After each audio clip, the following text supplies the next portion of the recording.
Now it's turn to revise chapter 5, coal and petroleum. So open page number 64, chapter 5.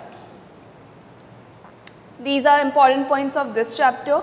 First, fossils are remains of dead plants and animals trapped between layers of rock. There are natural resources. The term comes resources, which means the substances which we get from the nature to fulfill our needs. That substances are known as resources. So natural resources. In natural resources come coal and petroleum. So fossils are the dead remains of plants and animals. When plants and animals die millions of years ago, then they converted into fossils. Petroleum is also known as crude oil. Petroleum, a natural resource, also known as crude oil, and it is also known as black gold. Why black gold? Because when we extract it from the rocks, that is black in color. And why gold? Because of its valuable properties. It is known as black gold. Natural gas is another natural resource, is a gaseous fossil fuel consisting mainly of methane. Look, when we extract petroleum from the rocks, then natural gas is also present with it, with petroleum. So natural gas is a gaseous fossil fuel consisting mainly of methane is a gas, main constituent of natural gas. Then we can reduce pollution by using renewable sources of energy. Like you all know that coal and petroleum, when we burn them, they are fuel. When we burn them, they produce very harmful gases in our environment, which pollute the atmosphere. So instead of using those resources, we should switch to renewable sources of energy. Under renewable sources comes wind energy, solar energy, water energy. Now internal question, which you have to write on page 65, define carbonization. The process of conversion of wood into coal in the absence of air is known as carbonization. What happens when plants and trees die? They buried inside the earth, and as they go deeper into the earth, the bacteria start acting on them, and they act in the absence of air. So the wood is converted into coal. By whom? By bacteria in the absence of air, and this process is known as carbonization. Another internal question on page 65, why is anthracite considered to be the best variety of coal? In this chapter we studied 4 varieties of coal: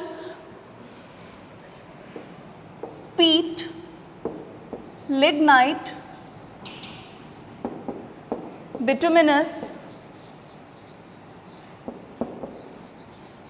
and at last anthracite.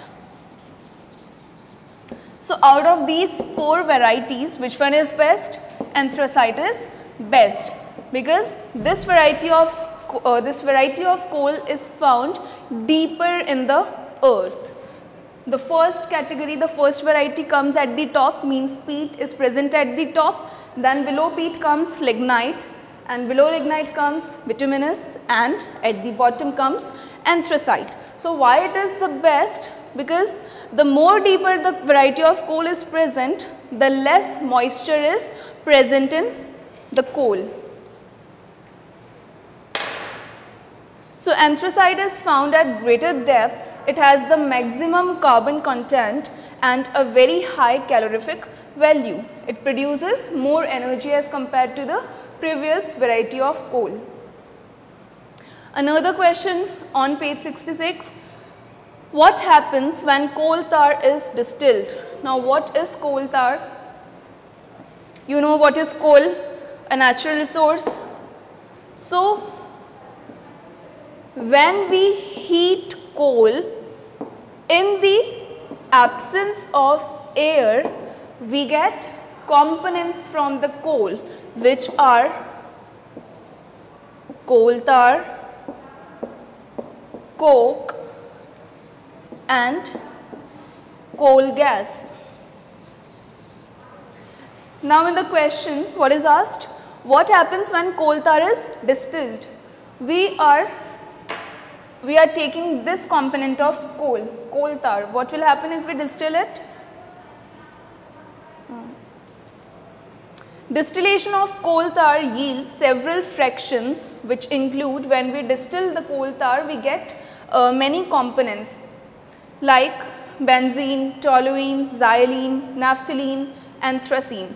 And these all components, these all fractions are known as coal tar crudes. Understood? Another question on page 67. What do you mean by the term refining? You all know what is crude oil, what is petroleum. We cannot use it directly. Okay, we cannot use it directly. So we need to separate their components first. So that process of separating components is known as refining. So the process of separating crude oil into different useful components by fractional distillation. By this process, fractional distillation, we separate the components of petroleum. And what are the components of petroleum? Like we get components like petrol, diesel, kerosene. Now this is your copy work, question 1. Define greenhouse effect. Greenhouse effect, warming up of the atmosphere due to trapping of infrared radiations by carbon dioxide gas.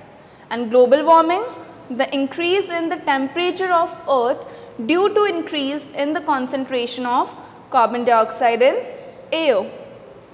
Now I guess that students get confused between greenhouse effect and global warming. They mix the answers of these two terms.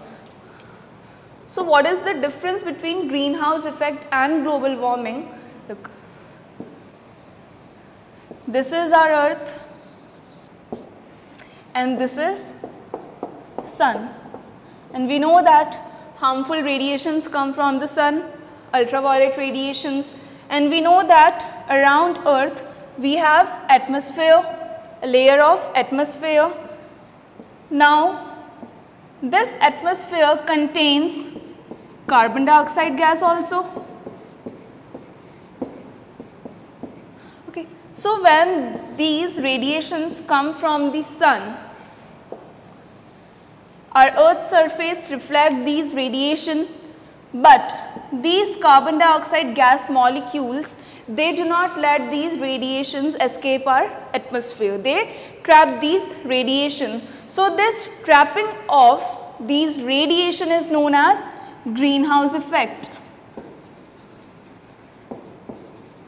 So what is greenhouse effect? Trapping of these harmful radiations by carbon dioxide gas. Now as it is trapping the radiations, so hence the temperature of earth will automatically increase. So that increase in the temperature of earth is known as global warming.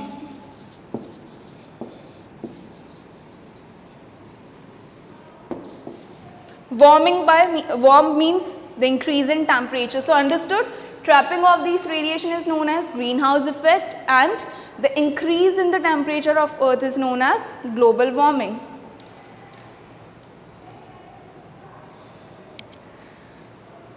Another question, why are fossil fuels considered to be exhaustible natural resources? We have studied two types of natural resources, exhaustible and inexhaustible or non-exhaustible. So natural resources are exhaustible, means if we will make use of it continuously, then at one point they will get exhaust from the nature. So natural resources like fossil fuels are present in a fixed or limited amount. They can be exhausted by human activities, as natural processes cannot renew them fast. It's known that it takes millions of years to form coal and petroleum or natural gas. Are fossil fuels also a type of natural resources? Explain. Obviously, yes, they are natural resources, because fossil fuels are what? They are remain of dead plants and animals, and plants and animals occur where? In the nature. So yes, they are natural resources as they are formed from the remains of plants and animals which got buried for millions of years. Next question, why is natural gas a preferred fuel over all other fossil fuels? So what are the advantages of using natural gas? Natural gas is preferred fuel over all other fossil fuels because it is less polluting, it does not release harmful gases in the atmosphere. Cleaner fuel it is, cleaner fuel, and it can also be transported through pipelines and stored under high pressure. As it is gas, so the transportation of this gas is very easy and we can store them under high pressure also. As it is gas, we can compress it, and you have heard of CNG, compressed natural gas, which we use in vehicles.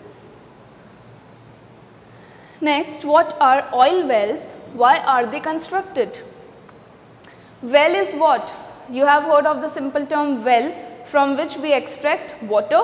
So oil wells, from which we extract crude oil or petroleum. So petroleum is obtained by drilling holes into the earth's crust. They are known as oil wells.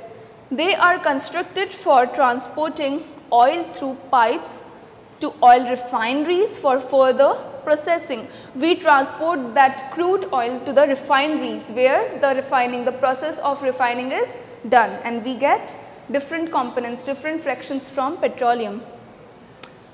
Name 4 important fractions obtained on refining of petroleum. What are these used for?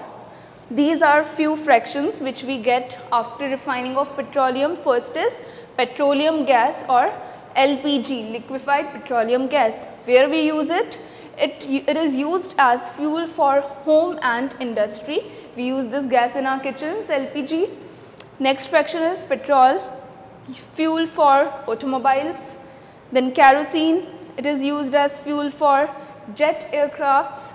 Diesel oil, fuel for heavy motor vehicles. Next, what are the differences between bituminous and anthracite varieties of coal? So without looking at the answer, can you tell me which one is the best variety out of bituminous and anthracite? Anthracite. Now bituminous, it is black in color, whereas anthracite, it is hard and black in color. Bituminous, it contains 75 to 90% of carbon, and anthracite, it contains 90% carbon. So you can compare the percentage of carbon in each.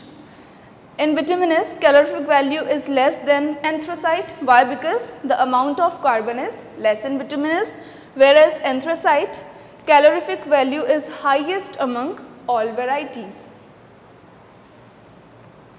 Now name the products obtained on destructive distillation of coal and give their uses. As I told you, when we heat coal in the absence of air, that process is known as destructive distillation. And what products do we obtain? We get 3 products which are coke, coal tar and coal gas. So this coke, that is not your soft drink coke which you drink. Coke, it is used in the extraction of iron. Iron, when we extract this iron from this metal from the earth's surface, we use coke. Then coal tar, they form the starting material for the synthesis of dyes and drugs, whereas coal gas, it is used as a source of fuel for domestic cooking.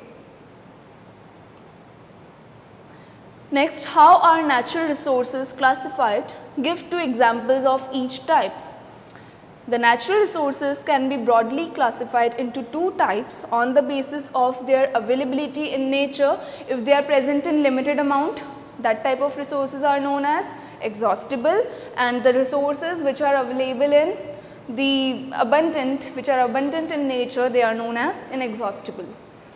So inexhaustible natural resources, these resources are continually renewed by nature and are not likely to get exhausted. Example, air, sunlight. Inexhaustible natural resources are also known as renewable natural resources. Okay. Next is exhaustible natural resources. These resources are present in a fixed amount and can be exhausted by human activities. Example are coal, petroleum. Now question 9, how is coal formed? Coal is a natural resource. So coal is formed from large plants or trees that got buried under the earth millions of years ago due to some natural phenomena like earthquake, floods, etc. So as they sank deeper, the intense heat, high temperature and pressure of soil above drove out the moisture and gases from the remains and increased their carbon content. Under these conditions, dead vegetation converted into coal. What happened? The bodies of plants contain carbon. Let's say this is horizon A, topsoil. When plants or trees, they die, where their bodies go? On the top of this horizon A. So due to natural phenomena like earthquake and volcanoes or flood, they got buried under the earth's surface, let's say. Now plants are here. Due to the action of bacteria, microorganism, they sank deeper in the earth's surface. Then as they go deeper, now you have heard, you have studied chapter pressure also. So as they will sink deeper, the pressure on these plants will increase. As we go deeper, the pressure keeps on increasing. So that increase in pressure results in what? The moisture. Water is present in these plants and other gases also. So because of that pressure, this moisture and other gases, they escape out from their bodies and they are left with mainly carbon, and that's how they are converted into coal. Okay, so that was all about chapter 1 and chapter 2. I hope you understood. Thank you.